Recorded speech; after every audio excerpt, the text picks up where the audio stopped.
فرمایا کتاب انزلنا، یہ کتاب ایسی ہے کہ ہم نے اس کو اتارا ہے لتخرج الناس من الظلمات الى النور، تاکہ آپ لوگوں کو نکالے اندھیریوں سے الی النور، نور کی طرف، بِإِذْنِ رَبِّهِمْ، اپنے رب کے حکم سے، إِلَى صِرَاطِ الْعَزِيزِ الْحَمِيدِ، اس راستے کی طرف جو عزیز اور حمید کا راستہ ہے۔ اللہ تعالیٰ کے یہاں دو نام لیے گئے ہیں، جہاں بھی اللہ تعالیٰ کے کچھ نام لیے جاتے ہیں اس میں کچھ مقصد ہوتا ہے۔ کتنے سارے نام ہیں اللہ تعالیٰ کے، یہ بھی تو ہو سکتا تھا اِلَى صِرَاطِ الْخَالِقِ کہتے، خالق کے راستے کی طرف نکالے، رحمان کے راستے کی طرف ہدایت دیں، رحیم کے راستے کی طرف، حنان، منان، ہادی، بدیع، کیسے نام ہیں اللہ تعالیٰ کے۔ لیکن ان سارے ناموں کو چھوڑ کر اللہ تعالیٰ نے یہاں دو نام استعمال کیے کہ قرآن کا راستہ وہ راستہ ہے جو عزیز اور حمید کا راستہ ہے۔ تو مفسرین نے لکھا ہے کہ یہ دو نام اللہ تعالیٰ نے کیوں لیے، یہی دو نام کیوں یہاں پر استعمال ہوئے، اس کی وجہ کیا ہے؟ اس کی وجہ یہ ہے کہ العزیز جو ہے اللہ تعالیٰ کا نام، اس کے جو معنی ہیں وہ کیا ہے؟ ایک تو عزیز کا معنی ہے قوی، ایک تو عزیز کا معنی کیا ہے؟ قوی، طاقتور۔ ایک عزیز کا معنی ہے غالب، ایک عزیز کا معنی ہے غالب، اور ایک عزیز کا معنی ہے عزت والا۔ یہ تین معنی ہیں۔ تو ان تین معنی کی طرف اشارہ کرنے کے لیے اللہ تعالیٰ نے یہ نام یہاں پر لیا ہے، سبحان اللہ، کہ جو قرآن کے راستے پر چلے گا وہ دنیا میں اکیلا ہوگا لیکن وہ طاقتور ہوگا، وہ کمزور نہیں ہوگا۔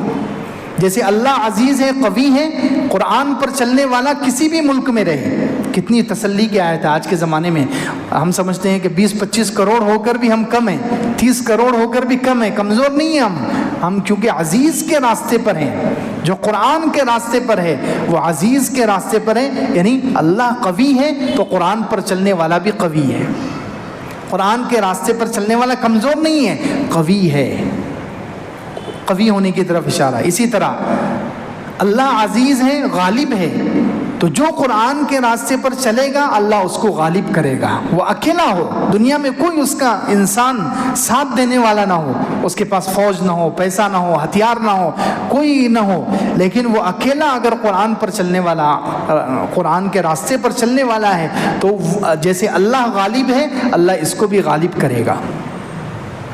اسی طرح جیسے اللہ عزیز عزت والا ہے تو جو قرآن کے راستے پر چلے گا وہ ذلیل نہیں ہو سکتا، وہ عزیز، اللہ تعالیٰ اس کو عزت دیں گے، سبحان اللہ۔ یہ اشارہ کرنے کے لیے قرآن کا راستہ، قرآن سے جڑ جاؤ، یہ قرآن کا راستہ انسان کو قوی بنا دیتا ہے، قرآن کا راستہ انسان کو غالب کر دیتا ہے، قرآن کا راستہ انسان کو عزت دلاتا ہے۔ اسی طرح الحمید، حمید اللہ تعالیٰ کا نام ہے، قابل تعریف، تو جو قرآن کے راستے پر چلے گا وہ بھی قابل تعریف ہے، ہر جگہ اس کی تعریف ہوگی، سبحان اللہ، قابل تعریف، دنیا کے ہر کام میں وہ قابل تعریف ہوگا جو قرآن کے راستے پر چلے گا۔ حتیٰ کہ مفسرین کہتے ہیں انجام کے اعتبار سے بھی وہ قابل تعریف ہوگا، جو قرآن کے راستے پر چلے گا اس کا انجام بھی اچھا ہو جائے گا، خاتمہ اچھا ہو جائے گا اس کا۔